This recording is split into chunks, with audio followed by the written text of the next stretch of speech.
South Korea reported 505 additional coronavirus infections in its largest daily increase on Thursday, as the United States issued a new warning against travel to the Asian nation, and their militaries postponed a joint drill. The new cases take total infections to 1,766, the Korea Centers for Disease Control and Prevention (KCDC) said, for the largest daily jump since the first confirmed infection on January 20.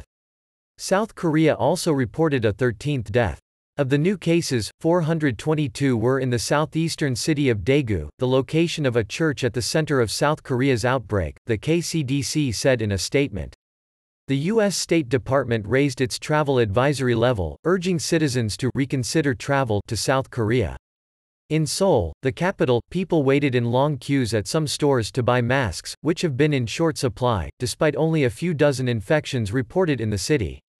The past week's sudden surge in cases has ignited criticism of the government's handling of the crisis, particularly a decision to limit arrivals from China, rather than imposing a blanket ban.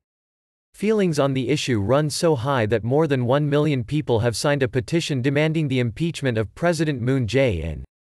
The virus that can lead to pneumonia is believed to have originated in the central Chinese city of Wuhan late last year before killing more than 2,700 and infecting about 80,000, the vast majority in China.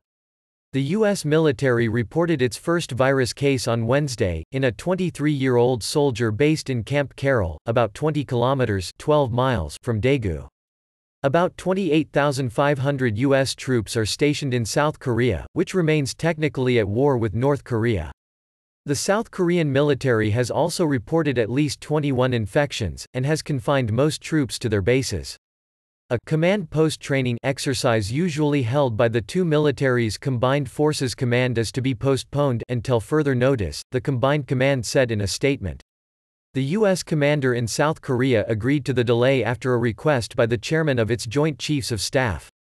On Thursday, media said a Korean Air 003490 KS flight attendant who tested positive for the virus had worked on flights between Seoul and Los Angeles.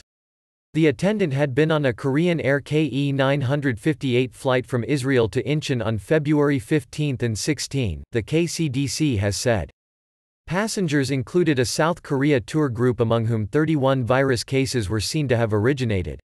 The agency has not released details of other routes and flights flown by the employee.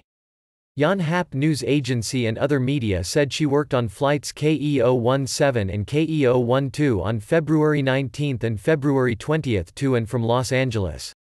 About 30 crew on the same flights are in self-quarantine for 14 days, media added. The United States may in future have to curb travel to Italy, South Korea and other countries over the virus, President Donald Trump said on Wednesday, but now was not the right time. South Korea has the most virus cases outside China, and Italy and Iran are emerging as new epicenters of the rapidly spreading illness.